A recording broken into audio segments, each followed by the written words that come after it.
আপনারা জানেন মানে এই প্রশ্নটা এবার উঠছে, ওই যে কথায় আছে না, হাতে না মেরে ভাতে মারা। কেন এই কথা বলছি? কারণ যেভাবে জুনিয়র ডাক্তারদের ধর্ণা মঞ্চ থেকে ত্রিপল, ফ্যান এই সমস্ত খুলে দেওয়া হলো, সেখানে আন্দোলনকারীরা প্রশ্ন করছেন যে কার নির্দেশে এই ডেকোরেটররা এই সমস্ত কিছু খুলে ফেললেন? এর নেপথ্যে কি পুলিশের চাপ কাজ করেছে? এমনই অভিযোগ করছে আন্দোলনকারীরা, যদিও সেই অভিযোগ খারিজ করে দিয়েছে পুলিশ। আপনারা জানেন 41 দিন পেরিয়ে গেছে তাদের আন্দোলন, ধর্নারও 10 দিন। আবার বৈঠকে বসেছেন ডাক্তাররা। কর্মবিরতি নিয়ে কি ভাবনা চিকিৎসকদের, অবশ্যই তা আপনাদের সামনে রাখবো। আর এরই মধ্যে বাড়ি নার্সিংহোমে তল্লাশির পর এবার ইডির সমনে সিজিও কমপ্লেক্সে সুদীপ্ত রায়। যাবতীয় দুর্নীতির মূলে রাজ্য মেডিকেল কাউন্সিল, বিক্ষোভে সিনিয়র ডাক্তাররা। আর ডাক্তার তকমাও এবার হারালেন সন্দীপ ঘোষ। রেজিস্ট্রেশন বাতিল করলো রাজ্য মেডিকেল কাউন্সিল। আর এবার সিবিআই র্যাডারে আরজিকর মেডিকেলের টিএমসিপি নেতা। আর অন্যদিকে এর পাশাপাশি আপনাদের দেখাবো পাঁশকুড়ায় বন্যা পরিস্থিতি পরিদর্শন করতে গেলেন মুখ্যমন্ত্রী। জল ছাড়ার জন্য ফের দুষলেন কেন্দ্র, ডিবিসিকে পাল্টা আক্রমণ শানিয়েছেন শুভেন্দু অধিকারী। এই সমস্ত বিষয় নিয়ে আমরা আলোচনায় আসবো, তাই শুরুতেই আপনাদের সামনে বিষয়গুলি একের পর এক। ধর্নার 10 দিনের মাথায় স্বাস্থ্য ভবন চত্বর থেকে খুলে নেওয়া হলো ত্রিপল পাখা, যে কথা শুরুতেই বলছিলাম।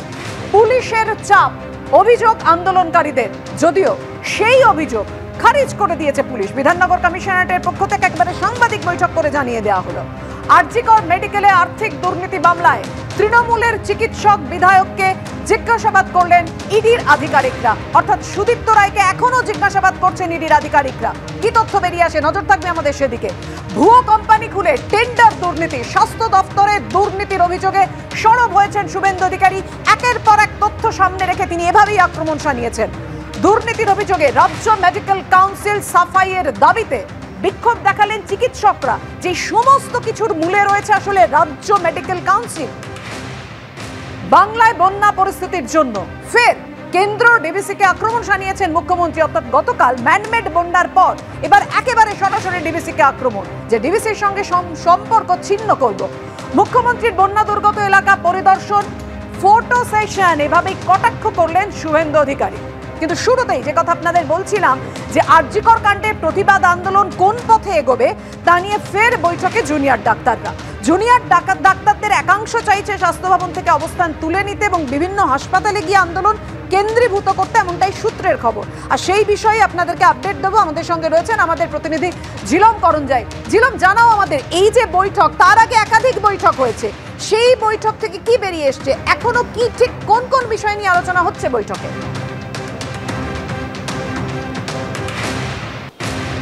একদম, আমরা জানি যে জুনিয়র ডাক্তারদের এই যে আন্দোলন, তার একটি বৈশিষ্ট্য যেটা অন্যতমভাবে বারবার আমরা দেখেছি, সেটা হচ্ছে তাদের জিবি, জেনারেল বডি মিটিং। প্রত্যেকটি মেডিকেল কলেজের প্রতিনিধিরা রয়েছেন এবং তারা নিজেদের মধ্যে একটি জেনারেল বডি বৈঠক করেন এবং তারপরে সেখানে যে সিদ্ধান্ত হয় সেই সিদ্ধান্ত নিয়ে তারা সামগ্রিকভাবে প্যান জিবি বলে যেটাকে তারা নামকরণ করেছেন, সেই প্যান জিবি করেন। এই মুহূর্তে তাদের প্যান জিবি হচ্ছে যেই স্বাস্থ্য ভবনের সামনে যেখানে অবস্থান চলছে, সেখানে যেখানে সাধারণত তাদের প্যান জিবি হতো, সেই জায়গায় আজকে তাদেরকে অনুমতি দেওয়া হয়নি, যেটা সূত্র মারফত জানা যাচ্ছে। একটি সরকারি ভবনে সেই বৈঠক তাদের হতো নিয়মিত, আজকে তাদেরকে জানিয়ে দেওয়া হয় সেই সরকারি ভবনে তাদের বৈঠক করতে দেওয়া হবে না। ফলে আন্দোলন স্থল থেকে তারা সরে এসে অন্য একটি জায়গায় এই বৈঠক তারা করছেন। বৈঠক শুরু হয়েছে, বৈঠকে সমস্ত মেডিকেল কলেজের যারা প্রতিনিধি রয়েছেন এই জিবিতে সেই বৈঠক হচ্ছে। তবে এর আগে বিভিন্ন মেডিকেল কলেজ আলাদা আলাদা বৈঠক করেছে। তার মধ্যে দুটি ভাবনা, দুটি সিদ্ধান্ত একদম প্রকটভাবে প্রকাশ্যে এসছে।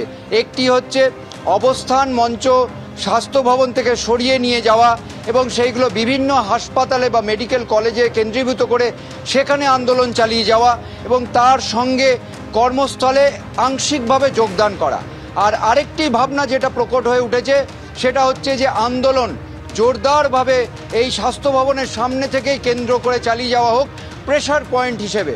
কারণ যে দাবিগুলো মুখ্যমন্ত্রীর কাছে, সরকারের কাছে করা হয়েছিল, মুখ্যমন্ত্রীর সঙ্গে বৈঠকে করে যেই দাবিগুলো মুখ্যমন্ত্রী আশ্বাস দিয়েছিলেন, গতকাল মুখ্য সচিবের সঙ্গে বৈঠকের পর তারা যে কার্যবিবরণী সই করার বিষয় এসেছিল, সেখানে সরকার যে কার্যবিবরণী দিয়েছে সেটার সঙ্গে জুনিয়র ডাক্তাররা একমত হননি। তারা যে কার্যবিবরণী দিয়েছিলেন 15 পয়েন্টের, সেটাই মুখ্য সচিব সই করতে সহমত হননি। ফলে বৈঠকের পর একটা সৌহার্দ্যপূর্ণ বাতাবরণের কথা বলা হলেও তারা যে হতাশ জুনিয়র ডাক্তাররা সেটা জানিয়েছেন। অন্যদিকে জুনিয়র ডাক্তাররা এটাও জানিয়েছিলেন গতকাল রাতে যে সিএস মুখ্য সচিব তাদেরকে সেই যে তাদের যে মিনিটস কার্যবিবরণী সেটা ইমেল করতে বলেছিলেন এবং তিনি রিপ্লাই করবেন রাজ্য সরকারের অনুমতি পেলে। তারা গতকাল ভোর রাতে সেই ইমেল করেছেন, ভোর 2:54 সেই ইমেলের জবাব এখনো আসেনি এবং জবাব না এলেও তারা অপেক্ষা করে সমস্ত কলেজ তাদের ভোরবেলায় যে ইমেল ডাক্তারদের পক্ষ থেকে করা হয়েছে এখনো পর্যন্ত তার জবাব আসেনি সরকারের পক্ষ থেকে। আমরা তা নিয়ে কথা বলবো। এই মুহূর্তে জিলাম তোমায় ধন্যবাদ, তুমি অবশ্যই সেই বৈঠকের দিকে নজর রাখো, আপডেট নিতে থাকবো তোমার কাছে। আমি চিকিৎসক অঙ্কুশ বিশ্বাস আমাদের সঙ্গে রয়েছেন। ডক্টর বিশ্বাস, এই জায়গাটায় আসবো। গতকাল আপনারা 30 জনই যান এবং 7:20 থেকে বৈঠক শেষ হয়, প্রায় 2 ঘন্টা হয় সেই বৈঠক এবং তারপরে মিনিটসে সই করা নিয়ে যাবতীয় জটিলতা আপনারা ভোরবেলায় আজকে সেটা পাঠান সরকারের পক্ষ থেকে। এখনো পর্যন্ত তার কোনো রকম কোনো সদুত্তর আসেনি, তাই তো? কোন পথে নিয়ে যাবেন আপনার আন্দোলন?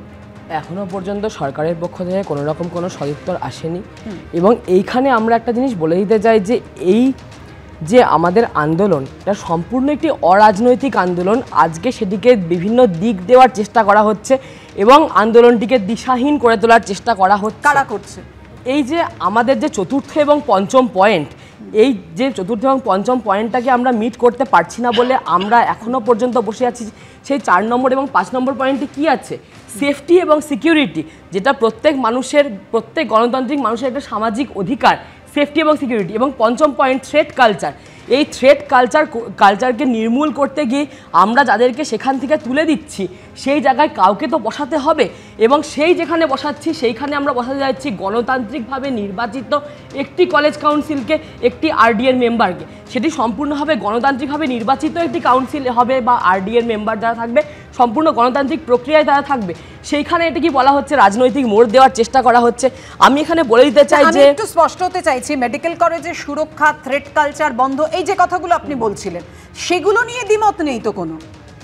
না, থ্রেট কালচার মানে আপনাদের মধ্যে সেগুলো নিয়ে কোনো দ্বিমত নেই তো? মানে এই 4 নম্বর আর 5 নম্বর দাবি নিয়ে এবার আন্দোলন আপনারা তুলবেন কি তুলবেন না তা নিয়ে দ্বিমত তৈরি হয়েছে, তাই কি? না, আন্দোলন তোলা নিয়ে কোনো দ্বিমত নেই। আমরা নিজেদের পক্ষ থেকে যে দাবিগুলি ছিল সেগুলো আজকেও সকালে মেল করে পাঠানো হয়েছে। সেগুলির যদি লিখিত সম্মতি কালকে পাওয়া যেত তাহলেই আমরা হয়তো তুলে দিতাম, কিন্তু সেই লিখিত সম্মতি কোনো পাওয়া যায়নি। আমি এখানে একটি উক্তি বলতে চাই। ভাইকিংস যদি কোনো ওয়েব সিরিজ দেখে থাকেন কেউ, রাগনার লথব্রোকের একটি উক্তি আছে, power is always dangerous, it attracts the worst and corrupts the best, power is only given to those who can lower themselves to pick them up. সুতরাং এটার মানে এটাই যে ক্ষমতা তাদেরই দেওয়া উচিত যারা নিজেদের কাঁধটাকে ঝোঁকাতে পারেন সেই ক্ষমতাটিকে তুলে নেওয়ার জন্য। আমরা যদি এই অন্যায় যে করে, অন্যায় যে সহে তব ঘৃণা তারে যেন তৃণ সমদহে, এই অন্যায় যারা করছে তাদেরকে যেমন আমরা সরাতে চাই, সেই রকম সেই ফাঁকা হয়ে যাওয়া জায়গাটিতে যাতে কোনো ভুল মানুষজন এসে তাদের খবল বসাতে না পারে, তাদের আধিপত্য স্থাপন করতে না পারে, অন্য কোনো রাজনৈতিক দল যাতে তাদের সেই আধিপত্য তৈরি করতে না পারে, সেই জন্য এই অরাজনৈতিক আন্দোলনের দায়িত্ব যে সেই যারা কাঁধ ঝুঁকিয়ে, যারা মানুষজনকে প্রণাম করে, যারা ছাত্রছাত্রী তাদেরকে যে ভগবান মা বাবা ভেবে তাদের আন্দোলনকে নিজের আন্দোলন করে যে মাথায় তুলে নিতে পারবে, তাদের আমরা নিজেদের মাথায় বসাতে চাই, তাদের আমরা এই প্রতিনিধি করতে চাই। সেই জন্য এই লড়াই আজকে, যে এই একটা ফাঁকা হয়ে যাওয়া স্থানকে যে ভর্তি করবে তারা যেন আজকে কোনো উল্টোপাল্টা মানুষজন না হয়, তারা যেন কোনো আবার যেন যে জায়গাটা আমরা পরিষ্কার করে দিচ্ছি সেই জায়গাটা আবার যেন জঞ্জালে ভরে না যায়, সেই জায়গাটাকে পরিষ্কার করার জন্য আমাদের এই আন্দোলন। এটা সাধারণ মানুষকে বুঝতে হবে। আমি বলছি যে বারবার চিকিৎসকরা প্রথম থেকে আরজি কর কাণ্ডে বিচার চেয়ে, এবং গতকালও চিকিৎসকদের বক্তব্য একেবারে বৈঠক যোগ দিতে যাওয়ার আগে আপনি নিশ্চয়ই শুনেছেন যে আরেকটা যেন অভয় না হয়, সেই দাবিতেই প্রথম থেকে আমাদের বৈঠক, এবং সেই দাবি থেকেই নিরাপত্তার প্রশ্নটা ওঠে, সেই দাবি থেকেই থ্রেট কালচারের প্রসঙ্গটা ওঠে। এতে অসুবিধা কোথায়? তার জন্য আন্দোলনরত চিকিৎসকরা যেটা বলছেন, পরোক্ষে চাপ তৈরি করে ডেকোরেটরদের ওপর প্রেশার দিয়ে ট্রিপল ফ্যান খুলে নেওয়া হলো এভাবে। দেখো, আমার পাপিয়া জানা নেই কে খুলে নিয়েছে, কারা চাপ দিয়েছে, কি হয়েছে আমি বলতে পারবো না। তবে একটা কথা বলা খুব দরকার, ডাক্তারদের দাবিটা ন্যায্য নিশ্চয়ই, এবং ন্যায্য। এবং মমতা বন্দ্যোপাধ্যায় নিজে যখন ধর্ণামঞ্চে যান উনি নিজে বলেছিলেন আমি তোমাদের সাথে সহযোদ্ধা হিসেবে এসেছি বা তোমাদের দিদির মতো এসেছি, আমি এখানে মুখ্যমন্ত্রী হিসেবে আসিনি। পরবর্তীকালে যে লম্বা মাইনার্স বলো, তুমি ডাইরেক্ট ভিডিও কলিং বলো, মানে লাইভ টেলিকাস্ট বলো, তারপরেও একটা সহাবস্থানে আসার পরে যে সিদ্ধান্ত মমতা বন্দ্যোপাধ্যায় বা মাননীয় মুখ্যমন্ত্রী নিয়েছেন, সেখানে যে কটা দাবি তার মধ্যে 4টে দাবি পূরণ করা হয়েছে। দুটো দাবির 4 নম্বর 5 নম্বর বলছে, পরের কথা। আগে যে কটা দাবি বলেছে পূরণ করেছে, তাই নিয়ে আমরা উল্লাসও দেখেছি ওদের মধ্যে, বা একটা জয়ের উৎসব দেখেছি, বাতাবরণ তৈরি হয়েছে। হ্যাঁ নিশ্চয়ই, সেখানে দাঁড়িয়ে এবং ওরা বলেছিলেন ওই ধর্ণা মঞ্চে দাঁড়িয়ে যে এগুলো শুধু শুনলে হবে না, এটা যতক্ষণ না উনি ইমপ্লিমেন্ট করছেন ততক্ষণ আমরা ধর্ণা মঞ্চ থেকে প্রত্যাহার করবো না। ধর্ণা মঞ্চ থেকে গেরিয়ে যোগদান করা কথা শুধু মমতা বন্দ্যোপাধ্যায় মুখ্যমন্ত্রী বলছেন না, এটা মাননীয় সুপ্রিম কোর্টও বলেছিলেন। আপনি যখন সুপ্রিম কোর্ট বললেন তাহলে তো আপনাকে মনে করিয়ে দিতেই হবে যে প্রধান বিচারপতি, মাননীয় প্রধান বিচারপতি একেবারে স্পষ্ট উল্লেখ করেছেন, যদি ভয়ের পরিবেশ থাকে, যদি নিরাপত্তার পরিবেশ তৈরি না করে রাজ্য সরকার, তাহলে কিভাবে তারা কাজে ফিরবে? একদম সঙ্গত। ডাক্তারদের যে ঘটনা ঘটেছে অত্যন্ত নিন্দনীয়, অত্যন্ত কুৎসিত ঘটনা, অত্যন্ত দুর্ভাগ্য হতে পারে, এবং এটা ঠিক কথা, ঠিক কথা। এর মধ্যেই আমরা দেখেছি একের পর এক জায়গায় কিভাবে চলছে, ভয় দেখানো হচ্ছে, রোগীর পরিবাররা তারা আক্রমণ করছেন চিকিৎসকদের উপর, একেবারে কলার ধরে টেনে নিয়ে যাচ্ছেন চিকিৎসকদের। আসবো আপনাদের কাছে, এই মুহূর্তে সাংবাদিক বৈঠক করে কি বলছেন কুণাল ঘোষ, সরাসরি দেখব। এগুলো তো কেন্দ্রীয় সরকারের সংস্থা, এগুলো তো বিজেপি শাখা সংগঠন, গণসংগঠন বলেই পরিচিত। নির্বাচনের আগেও তো বিজেপি নেতারা এদের নাম করে বলতেন কার অমুকের বাড়ি কাল সিবিআই যাবে, কাল অমুকেরকে ইডি ডেকে পাঠাবে। তো বিরোধী দলনেতা এই কথাগুলো এইভাবে বলে বাজার গরম করছেন কেন? উনি সরাসরি সিবিআই বা ইডি অফিসে যান, সেখানে একটা স্টেটমেন্ট লিপিবদ্ধ করে ওনার কাছে যদি কোনো গ্রহণযোগ্য তথ্য প্রমাণ থেকে থাকে সেগুলো তদন্তের জন্য তুলে দিয়ে আসুন। শুধুমাত্র কাউকে কলুষিত করার জন্য, মেলাইন করার জন্য এইভাবে এই কথাগুলো না বলে, আপনি বলছেন আপনার হাতে তথ্য আছে, তদন্ত করছে আপনাদের কেন্দ্রীয় সরকারের এজেন্সি, তো তাহলে বাইরে বাজার গরম না করে আপনার কাছে যদি কোনো তথ্য প্রমাণ থেকে থাকে তাহলে সিবিআই অফিসে, ইডি অফিসে যান, সেখানে গিয়ে একটা স্টেটমেন্ট করে যে আমার কাছে এইগুলো আছে, এগুলো আমি অমুক জায়গা থেকে পেয়েছি, তো সেগুলো তাদের হাতে দিয়ে আসুন। তার বদলে যতক্ষণ আপনি এগুলো করবেন তার দুটো মানে হবে, একটা হচ্ছে ওগুলো অসার বস্তু, আপনি চলতি পরিস্থিতির ঘোলা জলের সুযোগ নিয়ে আপনি রাজনীতি করছেন। আর দ্বিতীয় বিষয়টা থাকবে যে বিজেপি একেবারে দিক নির্দেশ করে দিচ্ছে সিবিআই এবং ইডিকে যে রাজনৈতিকভাবে অমুক অমুককে হ্যারাস করা দরকার, এই দিক নির্দেশটা যেন বিজেপি করে দিচ্ছে। এবার এগুলো আপনি বাজার গরম না করে আপনি যান, আপনি যদি তদন্ত চান তো আপনাদের সিবিআই, আপনাদের ইডি, আপনি কেন বাজারে ঘুরছেন? আপনি তাদের অফিসে যাবেন, তো আপনি তো তাদের অফিসে গিয়ে বলবেন এই আমার তথ্য প্রমাণ, আমি এখানে স্টেটমেন্ট করছি, আমার স্টেটমেন্ট লিপিবদ্ধ করুন, আমার কাছ থেকে তথ্য প্রমাণগুলো সিজ করুন, এবং আমরা এই বিষয়ে ওরা যা করার করবেন। তা আপনি এগুলো করা মানেই তো এটা একটা রাজনৈতিক বাজার গরমের দিকে যাচ্ছে। আপনারা দেখেছেন সেই ছবি, আপনাদেরকে দেখিয়েছি সারা দিন ধরে, যে স্বাস্থ্য ভবন চত্বরে আন্দোলনকারীদের ত্রিপল এবং ফ্যান ডেকোরেটররা খুলে নিয়ে যাচ্ছেন, এবং যদিও আন্দোলনকারীরা বলছেন নেপথ্যে কোনো একটা চাপ রয়েছে। স্বতঃস্ফূর্ত মানুষের আবেগ, কিভাবে তারা একের প্রতিটা দিন, কেউ চা নিয়ে এসছেন, কেউ খাবার নিয়ে এসছেন, কেউ ফল নিয়ে এসছেন, যে পাখা খুলে নেওয়া হলো, নিউ টাউনের বাসিন্দারা এসে পাখা লাগিয়ে দিলেন জুনিয়র চিকিৎসকদের জন্য। দেখুন কি বলেছেন। না, এরা আমাদের ছেলে মেয়ে, যে নারকীয় ঘটনা ঘটানো হয়েছে, আমরা যদি এদের পাশে না থাকি নাগরিক হিসাবে, কারা থাকবে? এটাই একমাত্র জায়গা, আমরা সেই জন্যে তাদের পাশে আছি। যতটুকু আমরা চেষ্টা করছি সবসময় তাদেরকে দেখা। সঞ্জুদা, এক প্রবীণ ব্যক্তি বলছেন, চোখে জল এসে যাচ্ছে তার বলতে বলতে, যে আমরা যদি এই জুনিয়র চিকিৎসকদের পাশে না থাকি, এরা সবাই আমার ছেলের মতো, মেয়ের মতো, তাহলে আর কারা থাকবে? কখন থাকবো? এটাই তো সময়। না পাপিয়া, কথাটা তো একদমই ঠিক, কিন্তু মুশকিলটা হচ্ছে আজ থেকে 8 দিন আগে গেলে, আজকে বোধহয় ওদের 10ম দিন, 8 দিন আগে গেলে দেখা যেত যে পরিমাণ চোখের জল নিয়ে মানুষ ছিলেন তারা কিন্তু আজকে নেই, এটাও স্বাভাবিক। কিন্তু প্রশ্নটা হচ্ছে, আমার কতগুলো প্রশ্ন আছে। আমার জুনিয়র ডাক্তারকে কোনো প্রশ্ন নেই, আমি যারা আন্দোলনকারী তাদের উদ্দেশ্যে প্রশ্ন আছে। নিঃশর্ত সমর্থন এই আন্দোলনকে, কিন্তু আমরা এই আন্দোলনটা করেছিলাম কেন?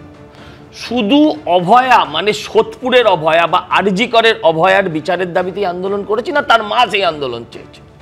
আন্দোলনটা চেয়েছিলাম আমরা যাতে আর কোনো অভয়ার জন্ম না হয়, ধর্ষক মুক্ত সমাজ আমরা চেয়েছিলাম, ধর্ষণ মুক্ত সমাজ চেয়েছিলাম আমরা। আজকে কিন্তু ডাক্তারবাবুরা মানে কলেজ নির্বাচন অবধি চলে গেছে। না না, আপনি বোধহয় একটু মনে করিয়ে দিই, যে কথা কিছুক্ষণ আগেই বলছিলাম, হ্যাঁ, তারা তো গতকাল বৈঠকে যোগ দিতে যাওয়ার আগেও জুনিয়র চিকিৎসক দেবাশিস হালদার তিনি বলেছেন আর কোনো অভয়ের মতো ঘটনা যাতে না ঘটে সেটার উদ্দেশ্যে আমরা যাচ্ছি আলোচনা করতে। আমি বলছি আর কোনো অভয়া, উনারদের যে দাবিগুলো সবগুলো মেডিকেল কলেজ ওরিয়েন্টেড।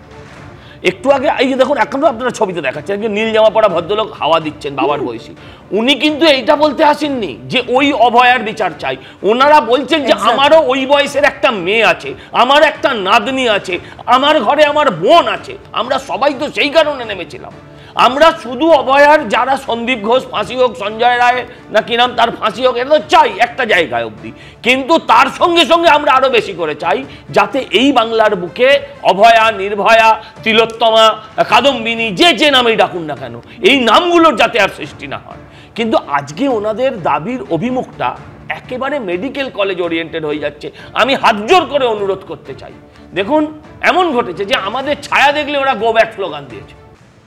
আরজিকর কাণ্ডের তদন্তে নতুন মোড়, এবার সিবিআই র্যাডারে আরজিকর মেডিকেলের টিএমসিপি নেতা আশিস পান্ডে।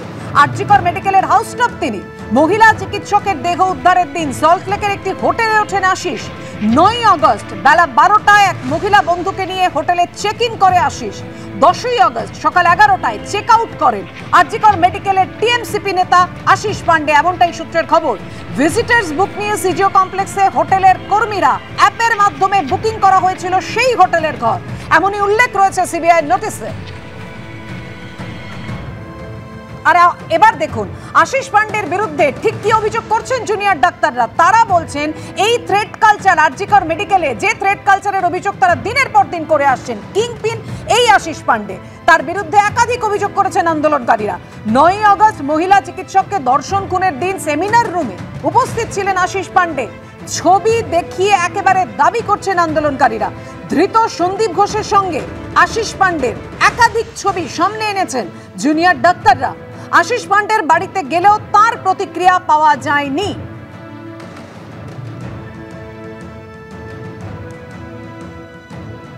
আইএমএস হোস্টেলের আবাসিক ছাত্র আশিস পান্ডে বিভিন্নভাবে আমাদের ওপর চাপ দিত। লোবেলিয়া, যেটা আমাদের কলেজ ফেস্ট, সেখানে জুনিয়রদের দিয়ে কাজ করানোর জন্য। এই যে সন্দীপ ঘোষ, সুদীপ্ত রায়, এদের যে অ্যাসোসিয়েটস, ঘনিষ্ঠ ছাত্রছাত্রী তথা যে থ্রেড সিন্ডিকেট, তারা আমাদের মতো বহু ছাত্রকেই তাদের বোড়ে বা পণ হিসেবে ব্যবহার করেছে বিবিধ ভয় দেখিয়ে। যেমন লোবেলিয়াতে কাজ না করলে হোস্টেল থেকে বের করে দেবো এমন হুমকিও দিত। আমরা দিনের পর দিন অপরিসীম মানসিক চাপ এবং ভয়ে দিন কাটিয়েছি।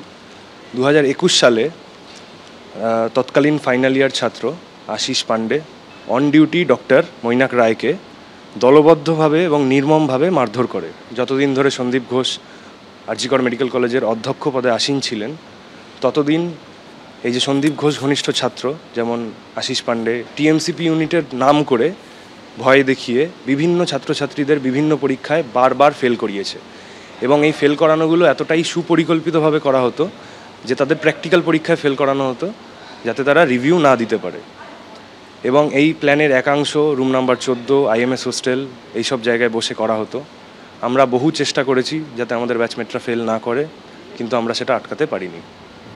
আমি রাহুলদার কাছে আসবো। রাহুলদা, এই তো মারাত্মক অভিযোগ। বিভিন্নভাবে চাপ দেওয়া হতো, ভয় দেখানো হতো সন্দীপ ঘোষ, সুদীপ্ত রায়দের। এই যে টোটাল একটা বিরূপাক্ষ বিশ্বাস, অভিজ্ঞ যাদের বিরুদ্ধে একাধিক অভিযোগ করছেন জুনিয়র ডাক্তাররা, তার মধ্যেই আশিস পান্ডে, পুরোটা একটা থ্রেট সিন্ডিকেট। এবং এই থ্রেট সিন্ডিকেটের মধ্যে এনারা সব রয়েছেন যারা চিকিৎসকদের, জুনিয়র ডাক্তারদের ফেল করিয়ে দিত এবং বোড়ে হিসেবে ব্যবহার করত এই চিকিৎসকদের, এই পড়ুয়াদের। মানসিক চাপ সহ্য করে তারা এতদিন ধরে পড়াশোনা করছেন, ভাবা যায়? না দেখো, এটা খুব দুর্ভাগ্যজনক যেটা তুমি বলছো। এটা যদি আমি শেষ করি, আমি বলি, না আমি যেটা বলি শেষ করবে। যদি কে আশিস পান্ডে টিএমসি নেতা, সিবিআই যখন এনকোয়ারি করছে, তদন্ত করছে, যেই হোক, সে যে কোনো দলের হোক, যে কোনো কালারের হোক, যে কোনো দলের হোক, টিএমসিপি ইউনিটের নাম করে ফেল করে না তো, কিন্তু এই ডাক্তাররা এদের নামে কোনো অভিযোগ করেছিল আগে? না না, কি করে করবে? ভয় তো জুনিয়র চিকিৎসকরা সেটাই তো বলছে। যদি আজকে দাঁড়িয়ে মধুজা তোমার কাছে আসবো, একটু রাহুলদা বলে নিন। চরম শাস্তি হোক না, কে বারণ করছে? কাউকে প্রোটেকশন দেওয়ার দরকার নেই, কোনো দরকার নেই। আজকে দাঁড়িয়ে প্লিজ একটু বলে নিন। এর আগে অভিযোগ পাওয়া গেছে, ওদের অভিযোগ করা হয়েছে কোন? আমি সেটা জানতে চাইছি। করা হয়েছে, অভিজ্ঞদের বিরুদ্ধে করা হয়েছে। আমি আশিস পান্ডের কথা বলছি ভাই। কটা কোন লোককে খুঁজবে? সবাই তো আশিস পান্ডে। তুমি এখানে সময় না দিয়ে আশিস পান্ডেকে সময় দিলে তুমি এতদিনে ডাক্তার হয়ে যেতে। আমি এই অনেকক্ষণ বাদে বলার সুযোগ পেয়েছি, এবার একটু বলি। হ্যাঁ, সেটা হচ্ছে যে থ্রেট কালচার যেটা নির্মূল করতে চাইছেন আসলে জুনিয়র ডাক্তারবাবুরা, যেটার মধ্যে দিয়ে ওরা প্রত্যেক দিন যান, সেই থ্রেট কালচারের শুরু কবে থেকে বলুন তো? একটু মনে করে দেখুন, ডক্টর গড়াইকে গিয়ে হসপিটালে সারপ্রাইজ ভিজিট দিতে গিয়ে মুখ্যমন্ত্রী ডক্টর গড়াইকে ডেকে পাঠিয়েছিলেন। মুখ্যমন্ত্রীর ডাকার সঙ্গে সঙ্গে তিনি উপস্থিত হননি, তিনি বলেছিলেন আমার কাছে পেশেন্ট আছে, আমি পেশেন্ট দেখে তারপর আসছি। এই অভিযোগে শুধুমাত্র এই কারণে তারপর কি হলো, ডক্টর গড়াইকে বদলি করে দিলেন। আমরা দেখেছি কি কি হয়েছে। আমরা দেখেছি অরুণ সিং, বিখ্যাত পেডিয়াট্রিশিয়ান, তাকে এসএসকেএম থেকে কিভাবে চলে যেতে হয়েছে, এই সবটা আমরা দেখেছি। অরুণ সিং এখনও কাজ করে চলেছেন, গোটা দেশেই কাজ করে চলেছেন। আমরা এই গোটাটা দেখেছি। আসলে থ্রেট কালচারটা না শুরু হয়েছিল সেদিন থেকে। এই যে থ্রেট কালচার যেটা চলছে, এই থ্রেট কালচারটার যদি নির্মূল না হয় তাহলে আবার অভয়া হবে, আরেকটা হবে, এইটা বাস্তব। 2019 সাল থেকে তো সেফটি সিকিউরিটি নিয়ে ডাক্তারবাবুরা বলছেন। এনআরএস এর ঘটনার সময় আমাদের মনে আছে তো, এনআরএস এর যখন ওই ঘটনাটা ঘটলো, ডাক্তারবাবুরা 7 দিন সম্ভবত স্ট্রাইকে ছিলেন সেবার। ডাক্তারবাবুরা সে তখন তো ডাক্তারবাবুদের কাছে তখন তো মাননীয় বলেছিলেন এই সমস্ত সেফটি সিকিউরিটির অ্যারেঞ্জমেন্ট করা হবে। 19 থেকে 2024 লাগলো, সেফটি সিকিউরিটির অ্যারেঞ্জমেন্ট করা গেল না। তারপরেও হচ্ছে যে বারবার রিকোয়েস্ট আসবে ডাক্তারবাবুদের কাছে। আমি একটা বলতে চাই, আপনি বলেছেন প্লিজ এমন কথা বলছে, বানতলাও দেখেনি, ধানতলাও দেখেনি, কোনোদিন দেখেনি। তারপরের কথা হচ্ছে যে কনস্টেবলের এই পুরনো কাশুতি অনেক ঘটেছে। আমাদের জগদিতে চলে যাও, জগদির বস্তা চলে যাও। এগুলোকে মিথ্যে নাকি? খরচ করে অনেকগুলো কমিশন বানিয়েছেন তো, মামলা 34 টাকা দাঁড়িয়ে ওই ভয়ঙ্কর কাণ্ডগুলো গড়ে চলেছে। ধর্ষণের কথা মামলা বলে, আচ্ছা বানতলা অনেকটা ভুলে আছে, সমস্ত একটু বলি, ভুলে গেছে মধুজা, আবার বলবে একদম ডাইভার্ট করানোর চেষ্টা করবেন না। চিকিৎসক কিছু বলেননি। আমি অঙ্কুশের কাছে আসবো, প্লিজ প্লিজ অঙ্কুশের কাছে আসবো। না না, আমি একটা জিনিস জানতে চাইছি, যেটা রাহুলদা প্রশ্ন তুললেন, আপনারা এই অভিযোগ আগে জানাননি কেন? কিসের ভয়? 2019 সালে পরিবহদার যখন ঘটনা হয়েছিল, সেই ঘটনার সূত্র ধরে বলতে চাই যে 2019-এর সময় যে ঘটনা হয়েছিল, তারপর আমরা মাননীয়ার সঙ্গে বক্তব্য রেখেছিলাম, কথা বলেছিলাম, এবং তখন 85টি সিসিটিভি ক্যামেরা লাগানোর কথা হয়েছিল। তৎকালীন যে প্রিন্সিপাল ছিলেন তার কথা বলা হয়েছিল। 2022 সালে তিনি যখন রিটায়ার করেন, তখন তিনি সেই চিঠিটি আবার সেন্ড করেন, এবং সেই চিঠিটির কপি আমার কাছে এখনো পর্যন্ত আছে, যে 85টি সিসিটিভির মধ্যে একটিও লাগানো হয়নি 2022 পর্যন্ত। 2022-এর পর থেকে আমার কাছে তথ্য নেই। 2019 থেকে 2022-এর মধ্যে 85টি সিসিটিভির মধ্যে একটিও লাগানো হয়নি। সেই কারণে কি আপনারা বললেন যে আমরা 2019-এর মতো আরেকটা পরিবহ করতে দেব না? সেই কারণে কি বললেন? আমি এখানে সজলদার কাছে আসবো। সজলদা, একটা বিষয়, এই যে থ্রেট কালচার, থ্রেট সিন্ডিকেট, সেই বিষয়টা বা এই আর্থিক দুর্নীতি একের পর এক হাসপাতালে, সেটা যাতে সামনে না আসে, না আনা হয়, আরো জোরদার না হয়, বেরিয়ে না আসে, তার জন্যই কি সেই উদয়ন গুহ বলুন, সৌগত রায় বলুন, স্বপন দেবনাথ বলুন, অসিত মজুমদার বলুন, একের পর এক আবার হুমকি? আসলে দিদি ভীষণ কণ্ঠাসা, একা লড়ছেন, বাকিরা মুখ খুলছে না। এদিকে কুণাল ঘোষ আর ভাইপাও কিছু বলছে না, তাই দিদির নির্দেশেই ওরা এই ধরনের কথা বলে আন্দোলনটার অভিমুখগুলো চেঞ্জ করে দিচ্ছে। আমি আপনাদের একটা কথা বলি, থ্রেট কালচার আমি এর সাথে একমত, আমার বামপন্থী বোনের সাথে আমি একমত, মধুজার সাথে, যে থ্রেট কালচার মেডিকেল কলেজে এই সরকারের আমলে ওই এসএসকেএম থেকে শুরু হয়েছিল। কিন্তু থ্রেট কালচারটা শুধু কি মেডিকেল কলেজে, সমস্ত ডিগ্রি কলেজগুলোতেও এই টিএমসিবির থ্রেট কালচার পাবেন। আপনি ভাবছেন টিএমসিবির যে ডাক্তার ছেলেগুলো তারা থ্রেট করে, আর টিএমসিবির যে ছেলেগুলো কলেজে পড়ায় তারা সব সাধু। আমি একটা কথা বলি, আরেকটা কথা বলি, আর রাহুল দাদের প্রবলেম হচ্ছে যদি সিপিএম এই ধর্ষণের অভিযোগ তোলে তখন বানতলা ধানতলা, যদি বিজেপি তোলে তাহলে চলে যাবে হাতরা শুননাও। মুশকিল হচ্ছে এরা না শেষ করে মহাভারতের সময় বিজেপি বা সিপিএম ছিল না বলে, তা না হলে দ্রৌপদীকেও টেনে নিয়ে আসে। একেবারে কড়া আক্রমণ শানিয়েছেন মুখ্যমন্ত্রী মমতা বন্দ্যোপাধ্যায়। পাঁশকুড়ায় বন্যা পরিস্থিতি খতিয়ে দেখতে গিয়ে উদয়ন নারায়ণপুরের বন্যা পরিস্থিতি দেখতে গেলেন মমতা বন্দ্যোপাধ্যায়। জলে ডুবে একজনের মৃত্যু পর্যন্ত হয়। বন্যা পরিস্থিতির জন্য ফের কেন্দ্র ডিবিসিকেই দায়ী করলেন মুখ্যমন্ত্রী মমতা বন্দ্যোপাধ্যায়। গতকাল আপনারা জানেন ম্যানমেড বন্যা বলেছিলেন মমতা বন্দ্যোপাধ্যায়, আজকে বললেন ডিবিসির সঙ্গে সব সম্পর্ক ছিন্ন করে দেব। বারবার অন্য রাজ্যে ছাড়া জলে রাজ্য প্লাবিত, কখনো ঝাড়খণ্ড বিহার থেকে ছাড়া জলে দক্ষিণবঙ্গ প্লাবিত হচ্ছে। আমি তো ডিবিসির সাথে সব সম্পর্ক পশ্চিমবাংলার কাট আপ করবই। আমি ফিরে গিয়ে আমার একটাই কাজ, পুরো জল ছাড়া বৃষ্টির জন্য এই বন্যা হয়নি। This is not for rain. Yes, 4-5 days there was a rain, but we can tolerate that. We have so many infrastructure and system, but I cannot tolerate, people cannot tolerate more than 5 lakh cubic water what has been released from DBC and other area. The capacity of DBC dam, it came down 36% only, so far my knowledge is concerned, from 100% to, because definitely the negligence from central government, no dredging, no desiltation, years to years, and we are fighting the battle every year. Why Bengal people will fight the battle? They said let the Jharkhand be saved. I said yes, Jharkhand be saved, Bengal must be saved also. I cannot protect you instead of my people. আমার জনগণের আমি জীবন দিয়ে আপনাকে আমি protect করবো, এটা কখনো হতে পারে না।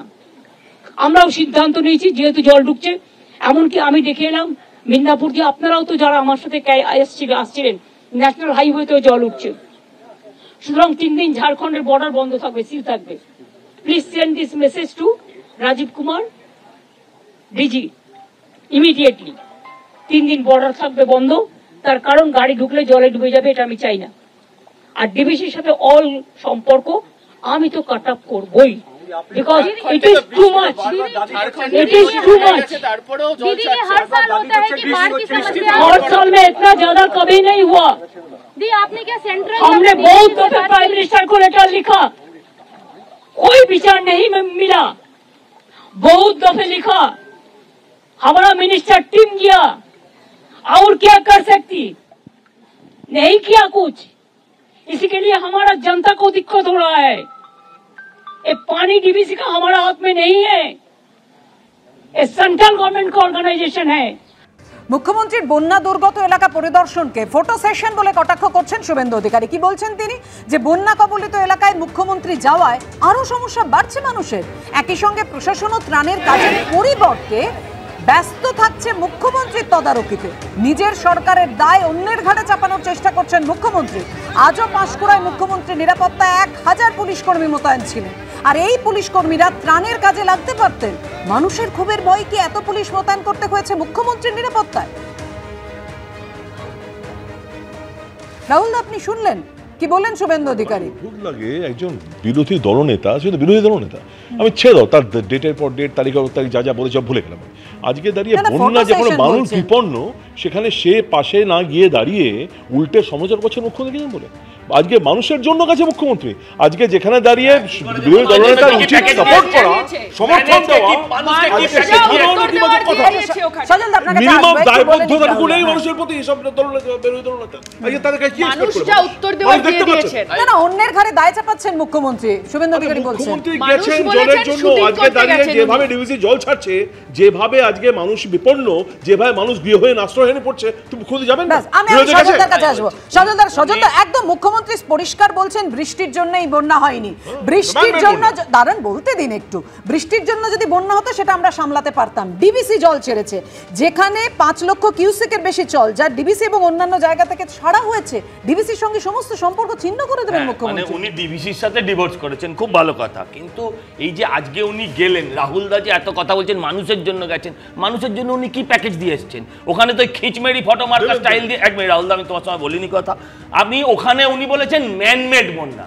দেখুন, এই ম্যানমেড বন্যা উনি বহুদিন ধরে বলেন, বাম আমলে বলতেন ম্যানমেড বন্যা রাজ্য সরকারের বিরুদ্ধে, আজকে বলছেন ম্যানমেড বন্যা ডিবিসির বিরুদ্ধে। এক মিনিট, সবচেয়ে মজার জিনিস হচ্ছে আপনার ঝাড়খণ্ড থেকে জলটা এসছে বলে ঝাড়খণ্ডের জন্য উনি গাড়ি, ট্রাম, গাড়ি, বাস, লরি সব বন্ধ করে দেবেন, ট্রান্সপোর্ট বন্ধ 3 দিন শাস্তি। আচ্ছা, মেদিনীপুরের জলটা যদি হাওড়ায় ঢুকে যায়, হাওড়ার ডিএম কি এবার বলবে যে আমি মেদিনীপুর থেকে হাওড়ার যাতায়াতকামী সমস্ত গাড়ি ঘোড়া, অটো রিক্সা সব বন্ধ করে দেবো? এগুলো তো ইয়ার কি খুব পরিষ্কার। এই ডিভিসির সঙ্গে কি হবে না হবে, ডিভিসি কতটা জল ছাড়বে না ছাড়বে, এগুলো তো রাজ্য প্রশাসনের ডিভিসির সাথে বসে ঠিক করার কথা। এটার জন্য মুখ্যমন্ত্রী হয়েছে, এটা মুখ্যমন্ত্রী হয়েছে এটার জন্য। ফলে এই সমস্ত কাজ যা করার কথা সেইটা না করে সেই সমস্যার সমাধান উনি বসে করতে পারেন টেবিলে বসে, না করে উনি হচ্ছেন এখানে এসে গরম গরম ভাষণ দেবেন। মানুষ উত্তর দিয়েছে যে শুটিং করতে এসছে, মানুষ বলেছে যে এখন 5টা গাড়ি নিয়ে মানুষ বলেছে, ভিডিও আছে, রাহুলদা দেখিয়ে দেবো, বাজে বকবেন না। আমার কথা হচ্ছে আরেকটা, আমি ওই মানে আগে যে বিষয়টা নিয়ে কথা হচ্ছিল, কলেজ বিশ্ববিদ্যালয়ের ভেতরে যদি অবশ্যই কি হয় আমাদের নজর থাকবে, কিন্তু সাধারণ মানুষ যে কতটা কষ্টের মধ্যে রয়েছেন তাদের দুর্দশার জায়গাটা আপনারা দেখছেন। আমাদের এই মুহূর্তের আলোচনা এখানেই শেষ করছি।